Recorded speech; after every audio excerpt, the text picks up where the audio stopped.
Donc là, on voit un fossé et on voit que ça protège une butte. On voit un petit peu plus loin, donc il y a une entrée peut-être ou quelque chose en béton.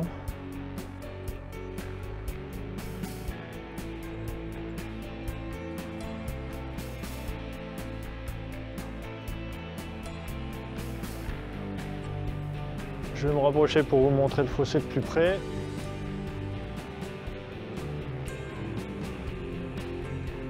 Donc il y a un fossé qui fait à peu près 5-6 mètres de profondeur et qui fait le tour du fort.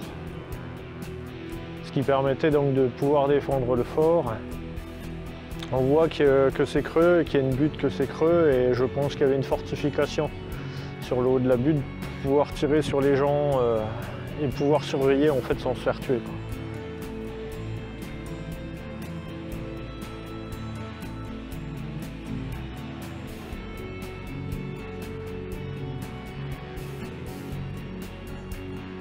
Donc là on voit les plots en béton en fait qui délimitent le terrain militaire.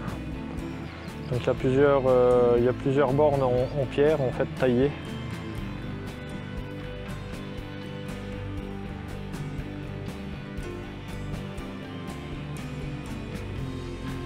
Et donc ça délimite tout le terrain militaire.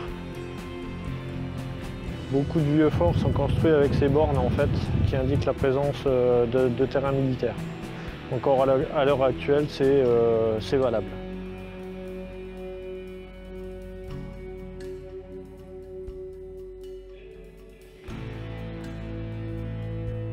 Donc on voit que le fossé a été creusé à même la roche, ce qui permet d'avoir un fossé très solide. Hein, ça date de 1850-1860 à peu près. Et on voit que ça ne s'effondre pas tant que ça en fait.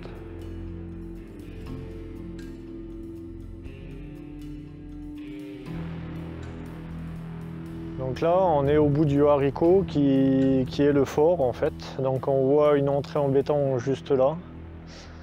Et ça va jusqu'au bout là-haut, tout au fond, où on voit justement une deuxième entrée qui est en béton. On va se rapprocher de toute manière.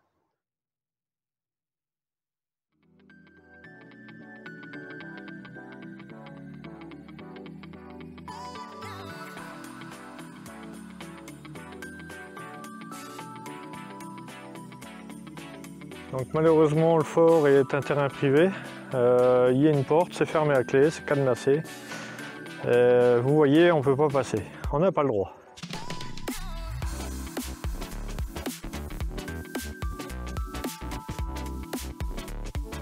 Donc là, nous voyons le fort de l'autre côté. Donc on voit que ça fait un haricot qui a une butte qui fait tout le haut.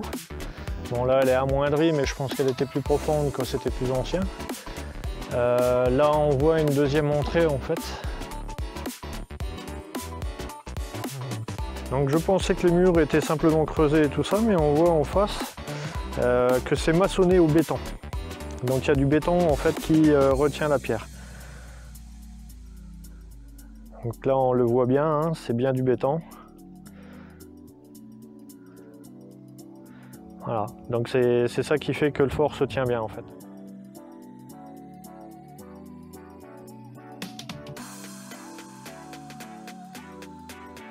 Donc là on voit bien la forme, ça fait une forme haricot, hein, donc avec des passages, avec des murs bétonnés à l'intérieur, certainement renforcés pour éviter que ça s'écroule. Si l'ennemi venait avec des canons ou des trucs comme ça, c'est déjà très difficile en fait de venir écrouler un truc comme ça, quoi.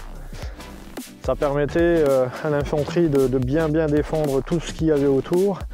Le fort dépasse de quoi 1,50 m, 2 mètres, peut-être 2,50 m par endroit du niveau du sol, de la partie champ. Donc ce qui permettait en fait de pouvoir défendre sans se faire tirer dessus, quoi.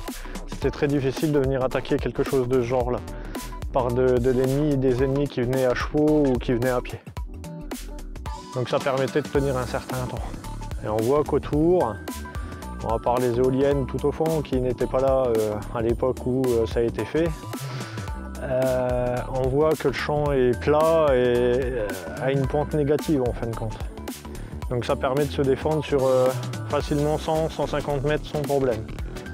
C'était à peu près la portée, je pense, des armes à l'époque, que ce soit les fusils ou autres. On voit derrière, entre les buts, on voit qu'il y a un gros creux, peut-être pour de l'armement aussi bien peut-être un petit canon, des petits canons, quelque chose.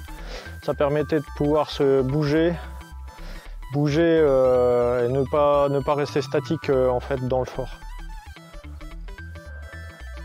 Moi, je vois pas grand chose, j'espère que j'arriverai à avoir tout ce que je veux. Il est très très difficile en fait de filmer là. Donc là-haut il y a la passerelle, bon, c'est une passerelle plus récente hein, qui n'existait plus, qui a été remise dernièrement je pense. Il n'y a plus de traces de l'ancienne passerelle. Je ne sais pas comment les gens faisaient en fait pour rentrer dans le fort et se protéger et enlever la passerelle. Donc bon. Tout ce que je vois par contre au sol, c'est que à partir de là, on a une dépression qui fait un fer à cheval. Et en fait, ça doit être une protection pour empêcher les assaillants de rentrer très facilement. En fait, ça donnait ça donnait un moment de répit en fait à ceux qui voulaient défendre le fort pour se replier. Donc en fait, autour il y a un fossé qui permettait certainement de se protéger, que les gens puissent tirer sur l'ennemi le temps qu'ils enlèvent le pont-levis et que tout le monde rentre. Donc là on voit que le chemin est enfoncé et un peu plus bas que le sol. Ça permettait justement de se protéger de l'ennemi. Donc là on voit bien, le chemin se faisait sur le côté ici, il permettait de rentrer ici. Et amener à la porte toute neuve. L'année dernière, elle n'y était pas quand je suis venu la première fois. Donc voilà, il y a une porte avec une entrée plus récente, on va dire. Donc on voit qu'il y a du béton, que ça a été fait par l'homme.